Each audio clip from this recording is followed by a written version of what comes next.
Hello everyone, welcome to Easy Nursing Lectures. I hope you all are doing fine. So हम continue कर रहे हैं हमारा renal system का पार्ट सेकंड. फर्स्ट पार्ट में हमने इंट्रोडक्शन पढ़ा, थोड़ा बहुत किडनी के बारे में, होता क्या है, क्या काम करता है. आज हम एनाटमी की तरफ मूव करेंगे. आज की वीडियो में हम कंप्लीट एनाटमी कवर करेंगे. नेक्स्ट वीडियो में हम फिजियोलॉजी, किडनी के फंक्शंस की तरफ जाएंगे क्योंकि एक प्रोलॉन्ग वीडियो हो जाएगी थोड़ी. ठीक है, so let's start the video. सबसे पहले एनाटमी की बात करूँ इसकी मैं ओवरऑल किडनी के स्ट्रक्चर की, तो नंबर क्या होते हैं, 2 इन नंबर होती है, सबको पता है. ठीक है, क्यों, right kidney and left kidney. ठीक है जी. शेप की अगर बात करूँ तो किडनी बीन की जैसे राजमा की शेप होती है वैसी शेप की हमारी किडनी होती है. ठीक है, बिल्कुल राजमा जैसी शेप की होती है. ठीक है, ऐसा सा स्ट्रक्चर होता है किडनी का. ठीक है, कलर की बात करूँ तो रेडिश ब्राउन कलर की हमारी किडनी होती है. रेडिश ब्राउन कलर की हमारी किडनी का कलर होता है, जैसे राजमा होता है सेम वैसे ही कलर का होता है. ठीक है, लेंथ की अगर बात करूँ तो इट इज़ 12 सेंटीमीटर. ठीक है, विड्थ की बात करूँ 6 सेंटीमीटर. थिकनेस की बात करूँ 3 सेंटीमीटर. ठीक है, तो 12 6 3 याद रखने में ईजी हो जाएगा. 12 इंटू 6 इंटू 3 सेंटीमीटर. ठीक है जी. और इसमें होता है कि इट इज़ लोकेशन की अगर मैं इसके बात करूँ तो इसकी लोकेशन कहाँ होती है, it is posterior to your abdominal wall. posterior to where, posterior to your abdominal wall. ठीक है, अब जो भी ऑर्गन हमारा क्या होता है, एब्डोमिनल वॉल जो हमारी पेरिटोनियम है, ठीक है, उसके क्या होता है, पोस्टीरियर होता है, पीछे होता है, तो उसे हम बोलते हैं रेट्रोपेरिटोनियल ऑर्गन. क्या बोलते हैं, रेट्रोपेरिटोनियल ऑर्गन बोलते हैं. रेट्रोपेरिटोनियल ऑर्गन क्या होता है, बेसिकली जो भी ऑर्गन आपके कहाँ है, पेरिटोनियम के पीछे है, बिहाइंड है. एब्डोमिनल वॉल हमारी मेन पेरिटोनियम को कहते हैं, उसके अगर बिहाइंड आ रही है तो उसे हम बोलते हैं रेट्रोपेरिटोनियल ऑर्गन. ठीक है, वर्टेब्रा की अगर मैं इसके बात करूँ, सबसे पहले हम वेट की भी बात कर लेते हैं. यहाँ पे अगर मैं किडनी का वेट बोलूँ तो इट इज़ अप्रॉक्सीमेटली 150 ग्राम के इक्वल होता है हमारे किडनी का जो वेट होता है. ठीक है, मेल में हमारा ये 150 टू, अगर पूछे स्पेसिफिकली 150 टू 170 तक चला जाता है. ठीक है, फीमेल्स की अगर मैं बात करूँ तो फीमेल्स में 120 से 150 ग्राम तक होता है. तो एवरेज 150 ग्राम ही अप्रॉक्सीमेटली इसका वेट हम लेके चलते हैं. ठीक है, वर्टेब्रा की बात करूँ तो हमारा T12 से L3, T12 से L3 वर्टेब्रा जो है वहाँ पे हमारा ये लाई करता है. ठीक है, मतलब अब मैं कह सकती हूँ कि जो मेरा 11th और 12th रिब है वो पार्शियली कवर करते हैं जो अपर किडनी है, मतलब जो ऊपर वाला हिस्सा है किडनी का, तो उसको हमारे कवर करते हैं. कौन कवर करता है, हमारे जो हमारे 11th और 12th रिब है. तो अगर हमारे 11th और 12th रिब में फ्रैक्चर होता है, कोई इंजरी होती है due to any reason, fall, trauma, किसी भी वजह से, तो वो हमारे किडनी पे भी इम्पैक्ट डाल सकते हैं उसका. ठीक है जी. और उसके बाद क्या है, जो हमारी राइट किडनी होती है वो स्लाइटली लोअर होती है than the left kidney. Right kidney slightly lower than the left kidney. Why, क्योंकि राइट किडनी के ऊपर लिवर होता है. ठीक है, तो उसने थोड़ा बहुत मास ऑक्यूपाई कर रखा होता है, वहाँ पे जगह ऑक्यूपाई कर रखी है. सो दैट इज वाई जो हमारी राइट किडनी है वो स्लाइटली लोअर होती है देन आर लेफ्ट किडनी. ठीक है, तो ये हमारा जनरल ओवरव्यू हो गया किसका, हमारी किडनी का. ठीक है, तो किडनी के अब हम स्ट्रक्चर की बात करें तो एक्सटर्नल स्ट्रक्चर और इंटरनल स्ट्रक्चर दो में डिवाइड करके पढ़ेंगे. सबसे पहले अगर मैं उसके एक्सटर्नल स्ट्रक्चर की बात करूँ, एक्सटर्नल मतलब उसके जो बाहर की लेयर्स हैं, तो उसमें हमारे पास 3 आ जाती हैं. सबसे पहले एक्सटर्नल स्ट्रक्चर में रीनल फेशिया, फिर उसके बाद एडिपोज टिश्यू, और फिर आ जाता है हमारा क्या, रीनल कैप्सूल.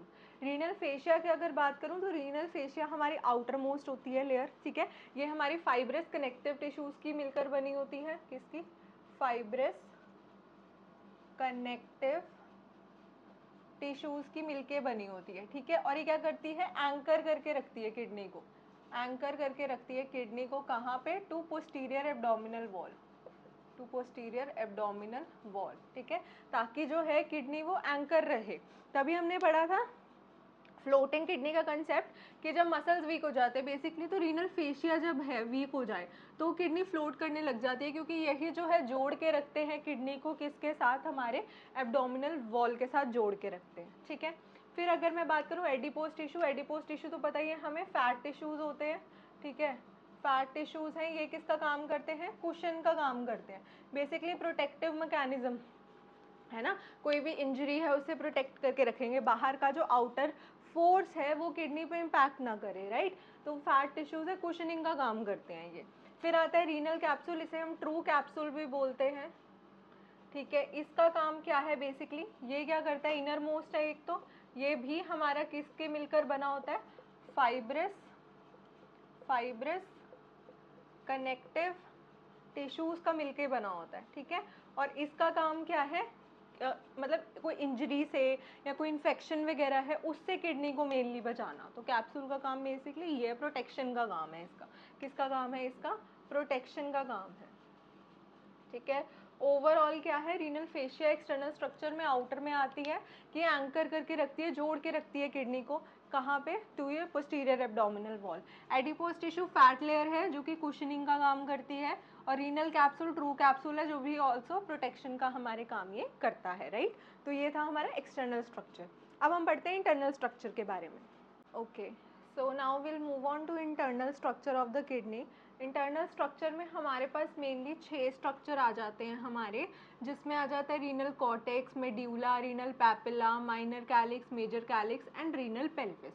तो ये हमारा किडनी का ओवरऑल इंटरनली स्ट्रक्चर होता है। तो इसमें हमारे सबसे पहले जैसे आउटर पे तो है कैप्सूल, जो कि हमने इसके एक्सटर्नल स्ट्रक्चर में पढ़ा था। सबसे बाहर क्या होता है, कैप्सूल होता है।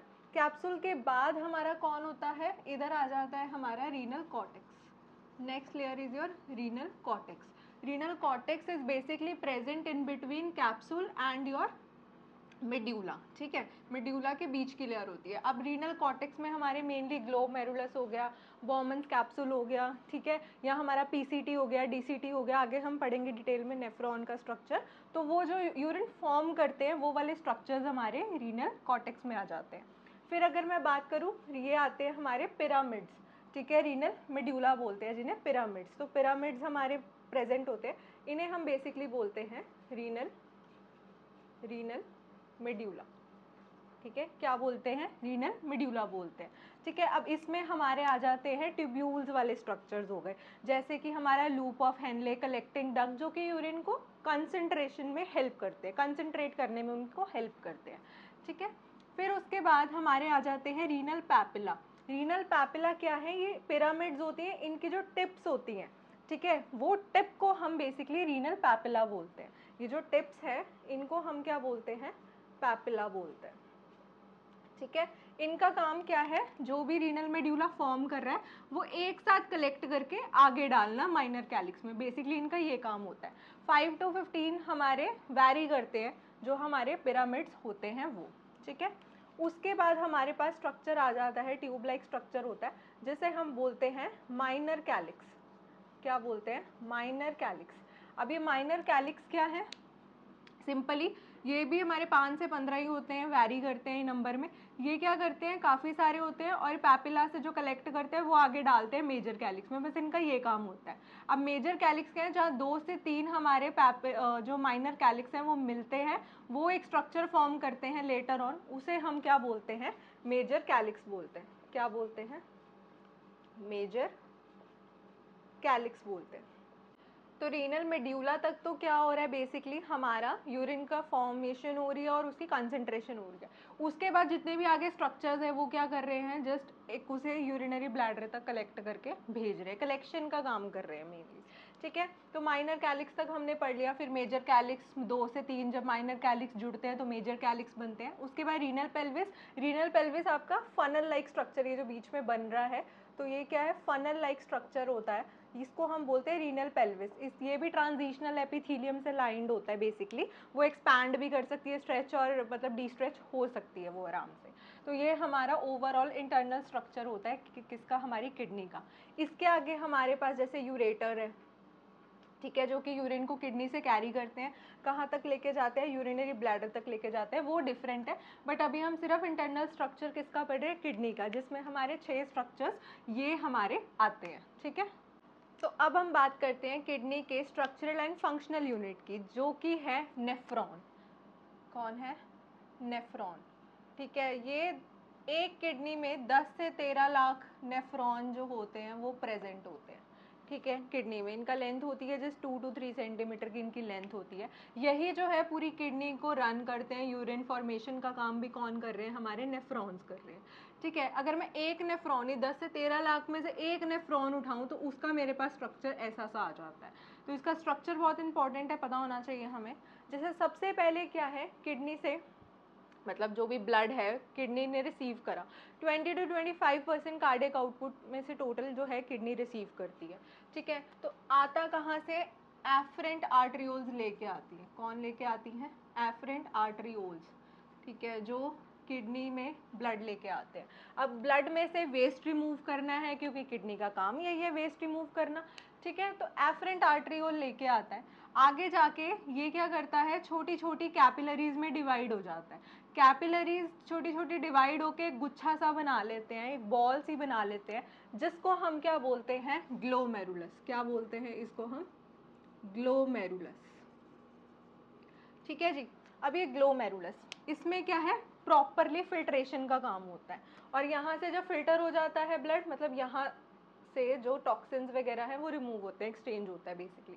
ठीक है, और यहाँ से लीव किसके थ्रू होता है, थ्रू इफरेंट आर्टरियोल। याद कैसे रखेंगे, आना और एग्जिट। आने के लिए कौन लेके आ रहा है, ए से एफरेंट आर्टरियोल्स लेके आ रहे हैं, एग्जिट कौन करा रहा है, इफरेंट आर्टरियोल्स एग्जिट करा रहे हैं। तो एक तरीका है इनको लर्न करने का।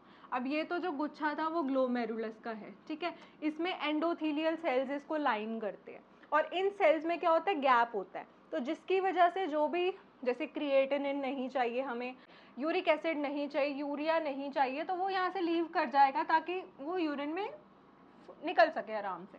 ठीक है, अब जो ग्लोमेरुलस है उसको एक कप लाइक स्ट्रक्चर ने सपोर्ट किया होता है, जिसे हम बोलते हैं बॉमन्स कैप्सूल।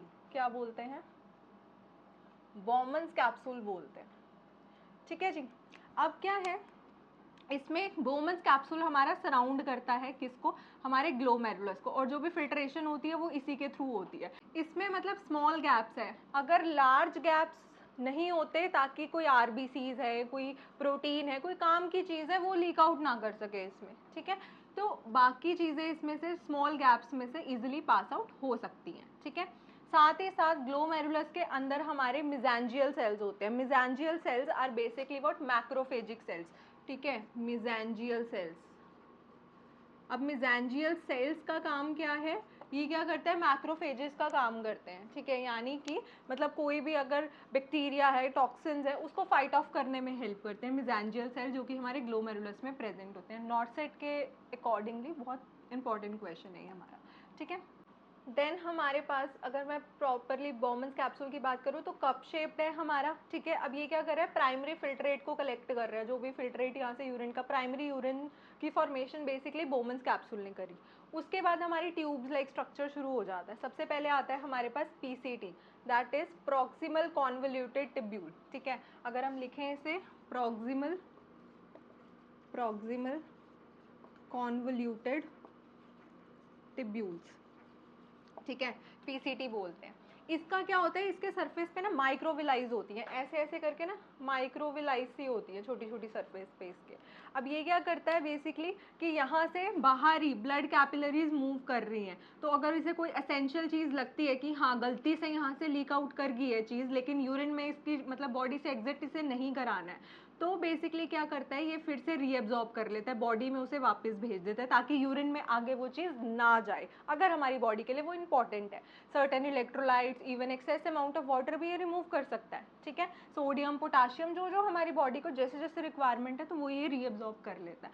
मैक्सिमम रिजॉर्प्शन हमारी किस पे, बहुत इंपॉर्टेंट क्वेश्चन है, मैक्सिमम रिजॉर्प्शन किस में होती है, पीसीटी में होती है। अप्रॉक्सीमेटली 65% जो रिजॉर्प्शन है वो किस में होती है, हमारी पीसीटी में होती है, due to its brush border effect. क्योंकि हमें पता है जैसे इंटेस्टाइन में माइक्रोविलाइज होती थी तो वो फूड की एब्जॉर्प्शन मैक्सिमम करती थी, सेम गोज हेयर। जो पीसीटी है ब्रश बॉर्डर अपीयरेंस है, तो ये क्या करता है, बेटर रिजॉर्प्शन कराता है। ठीक है, उसके बाद हमारा ये जो स्ट्रक्चर आ जाता है, इसको हम बोलते हैं लूप ऑफ हेनले। ठीक है, LOH बोल देते हैं, लूप ऑफ हेनले। अभी नीचे की तरफ आ रहा है तो ये हो जाता है डिसेंडिंग लूप ऑफ हेनले, ये ऊपर की तरफ जा रहा है तो ये बन जाता है असेंडिंग लूप ऑफ हेनले। ठीक है, इनका काम है मेनली वाटर रिजॉर्प्शन कराने का। ये क्या करते हैं, कंसंट्रेट कराते हैं यूरिन को कितना डिल्यूट रखना है, कितना गाढ़ा रखना है, उस अकॉर्डिंग ये उसको कंसंट्रेट कराते हैं। उसके बाद हमारा आ जाता है DCT, ठीक है, डिस्टल कॉन्वोल्यूटेड टिब्यूल।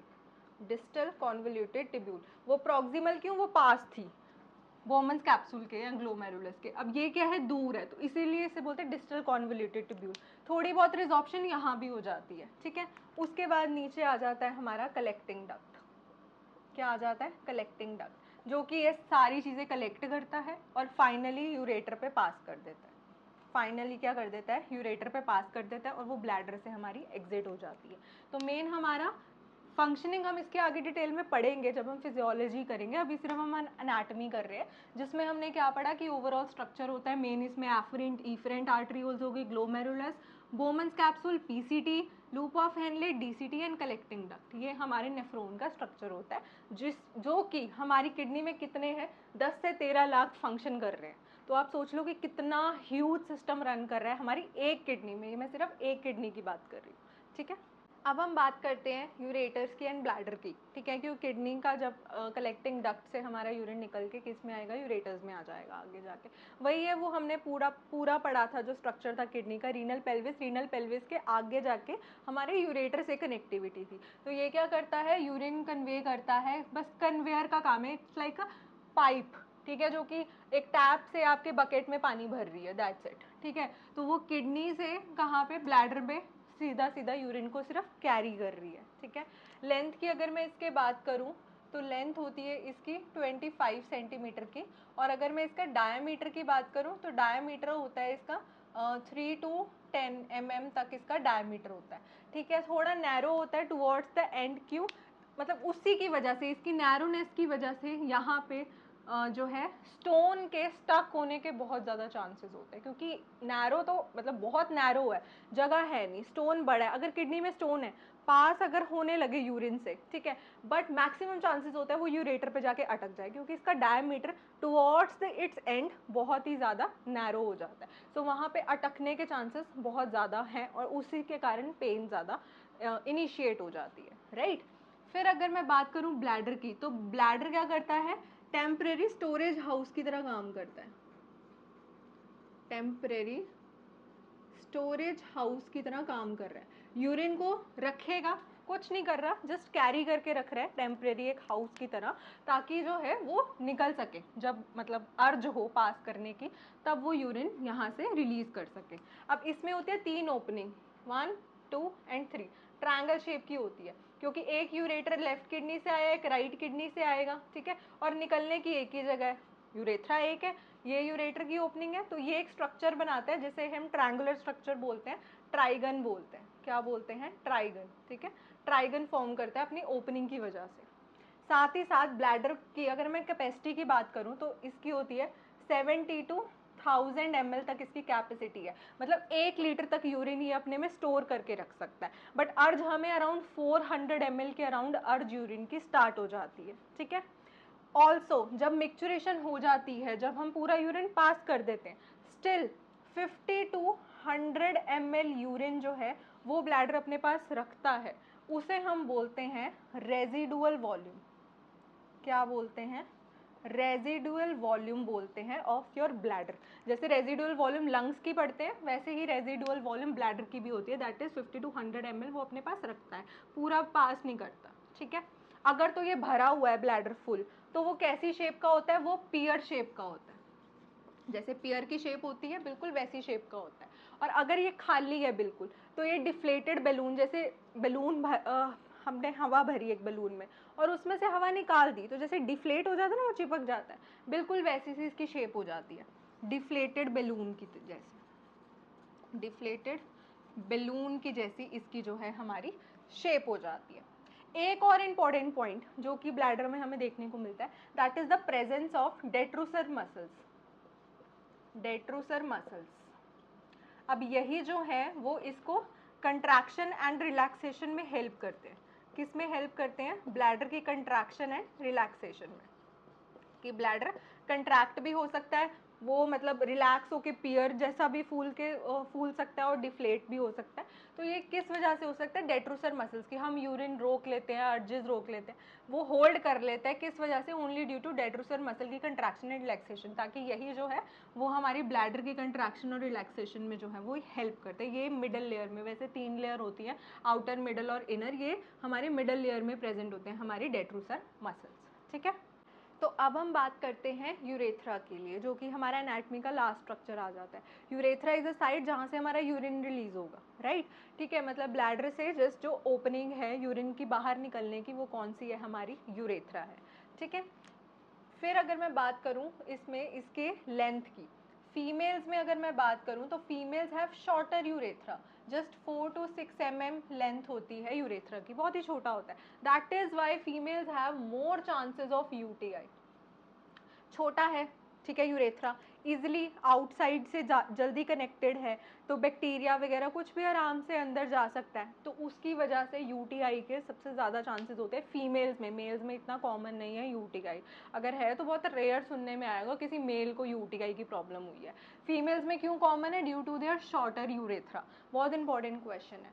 फिर अगर यही मैं मेल्स में बात करूँ इसके लेंथ की, तो मेल्स में 18 से 22 centimetre, can you see the difference, mm and centimetre, males में 18 से 22 सेंटीमीटर का यूरेथ्रा होता है, क्योंकि यूरेथ्रा इज अ पैसेज वे, जो कि उनके इवन सीमन भी कैरी कर रहे हैं, उनका यूरिन भी कैरी कर रहा है, दोनों का एग्जिट पॉइंट एक ही है। तभी तो मैंने जब स्टार्टिंग में बताया था कि यूरोलॉजी एक टर्म आती है, यूरोलॉजी में हम पढ़ते हैं कि स्टडी हमारे यूरिनरी सिस्टम की, जिसमें ऑल्सो इंक्लूडेड मेल का रिप्रोडक्टिव सिस्टम भी। वाई, हमारे वाले को गायनोकोलॉजी में इंक्लूड करते हैं, मेल्स का यूरोलॉजी में ही आता है, क्योंकि उनका जो एग्जिट पॉइंट है, जो उनका मतलब सीमन का भी है और यूरिन का भी है, that is same. So males में क्या होता है, 18 to 22 सेंटीमीटर इसकी, मैं इसकी लेंथ की बात करूं, ठीक है, इनिशियली आगे का 15 सेंटीमीटर तक लगा लो अप्रॉक्सीमेटली, जो है एंटीरियर पार्ट है, ठीक है, जो कि यूरिन कैरी करता है, और नीचे का पोस्टीरियरली जो 5 सेंटीमीटर का हिस्सा बचता है वो प्रोस्टैटिक यूरेथ्रा में आता है, जो कि उनका सीमन कैरी करता है। तो ये इनके लेंथ पता होना चाहिए, फीमेल्स में शॉर्टर की वजह से यूटीआई के चांसेस है, और मेल्स में कितना होता है, ठीक है। तो ये हमारा मोटा मोटा ओवरव्यू था यूरेथ्रा का। तो यूरेथ्रा में हमारे 2 स्फिंक्टर्स आते हैं, 2 स्फिंक्टर्स आते हैं, स्फिंक्टर्स एज इन दरवाजे, में हमेशा से बोलती हूँ, ठीक है। तो इसमें हमारे पास 2 आते हैं, जैसे ये यूरेथ्रा है, एक स्फिंक्टर इंटरनल है, एक स्फिंक्टर एक्सटर्नल है, ठीक है। ये हमारा इंटरनल हो गया स्फिंक्टर, और ये वाला कौन सा हो गया, एक्सटर्नल, जो बाहर को आ रहा है, ठीक है।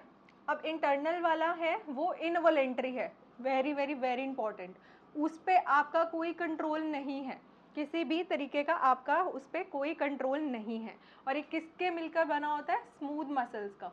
अब इसने तो खुलना ही खुलना है, ये आप नहीं कंट्रोल कर सकते दरवाज़ा बंद रहेगा कि खुला रहेगा। आपका ब्लैडर फुल हो जाए, आपको बहुत ही ज़्यादा यूरिन पास करना हो, बहुत ही अर्जेंसी हो यूरिन पास करने की, ये दरवाज़ा खुल जाएगा, आपका यूरिन यहाँ तक आ जाएगा, ठीक है। ये वाला दरवाज़ा आपके कंट्रोल में, एक्सटर्नल वाला, क्योंकि ये होता है वॉलंटरी, ये क्या है, वॉलंटरी, ये बना होता है हमारे स्केलेटल मसल्स का। स्केलेटल मसल्स हमारे वॉलंटरी मसल है, ये आपके कंट्रोल में है, आप रोक लेते हो, खोलने नहीं देते हो कि कोई वॉशरूम नियर बाई दिखेगा तब हम यूरिन पास करेंगे। तो ये वाला जो एक्सटर्नल स्फिंक्टर है that is voluntary in your control, internal जो स्फिंक्टर है वो इनवॉलंटरी है, that is not in your control. नहीं याद होता कौन सा वॉलंटरी इनवॉलंटरी है, इन वाले एक कैटेगरी में आते हैं भाई भाई, ठीक है, एक कैटेगरी के 2 स्फिंक्टर्स यूरेथ्रा के, ठीक है। So that is all about today's video, hope आपको क्लियर हो गया। अगर आपको कोई भी डाउट है तो आप कमेंट करके पूछ सकते हैं। See you in the next video, till then bye bye.